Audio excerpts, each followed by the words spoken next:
Bismillahirrahmanirrahim.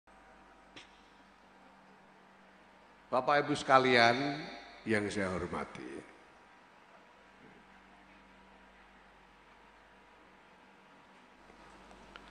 beberapa waktu yang lalu, awal 2020, saya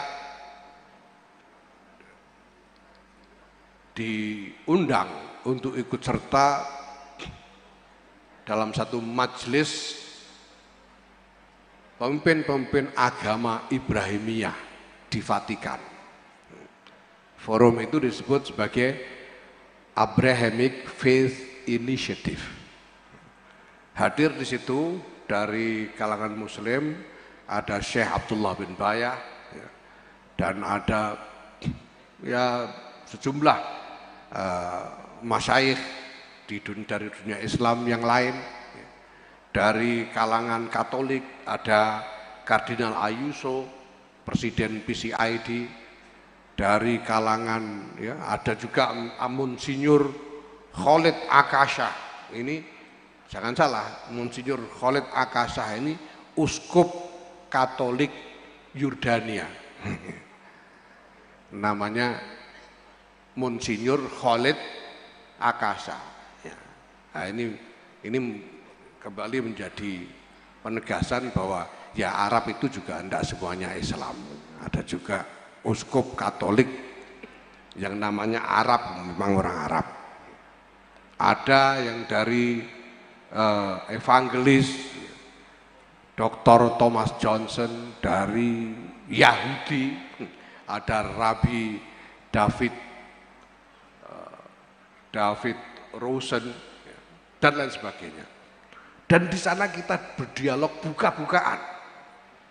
buka-bukaan habis. Kita tidak hanya bicara soal bagaimana ajaran-ajaran Islam yang indah, yang penuh kedamaian dan sebagainya. Begitu juga Kristen dan Yahudi, tidak, buka-bukaan habis kita. Kita buka-bukaan bahwa kita di dalam sejarah memang dulu pernah lama sekali bermusuhan. Kita pernah perang habis-habisan. Islam terlibat peperangan melawan Kristen Eropa itu sudah mulai sejak zaman Umayyah dengan Tariq bin Ziyad yang pada waktu itu berhasil sampai ke Perancis Selatan di Toulouse sana. Sebelum akhirnya dipukul mundur oleh Charles Martel. Dan tidak pernah berhenti sampai akhir dari dinasti Utsmaniyah, yaitu berakhirnya Perang Dunia Pertama yang dilalah, memang Turki Utsmani kalah. Tapi sepanjang sejarah itu tidak pernah berhenti perang.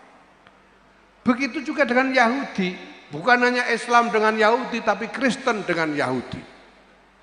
Ini konflik sampai hari ini tidak pernah selesai. Maka apa kesimpulannya? Kita punya kesimpulan bersama-sama pada waktu itu bahwa memang pada masa lalu, lebih-lebih sebelum lahirnya tata dunia pasca Perang Dunia Kedua, agama berfungsi sebagai basis konsolidasi politik untuk melakukan persaingan dengan identitas-identitas lainnya.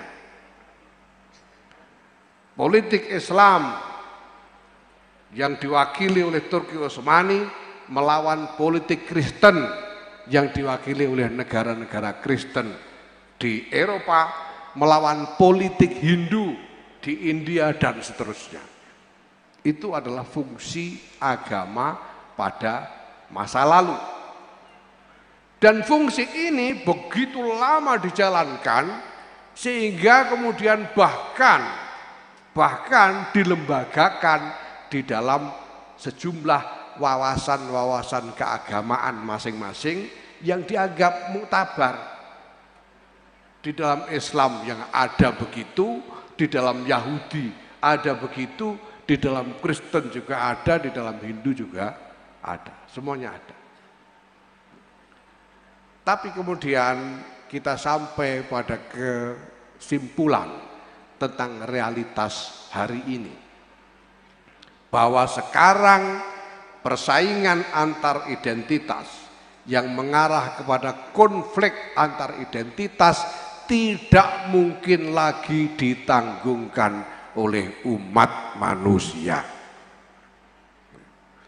Kalau Islam ini harus perang lagi melawan Kristen, harus perang lagi melawan Yahudi, perang lagi melawan Hindu, bukan hanya satu sama lain akan menderita korban-korban yang besar, tetapi seluruh peradaban dunia akan runtuh tanpa ada pemenangnya.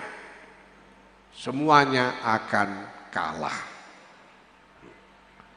Maka bersama-sama dengan para pemimpin agama dari agama-agama Ibrahimiyah ini semuanya, ya, disepakatilah ya, satu agenda bersama, bahwa agama-agama harus bergulat, harus berupaya sekuat tenaga untuk menemukan fungsi baru di dalam pergaulan peradaban di tengah konteks realitas abad ke-21 ini.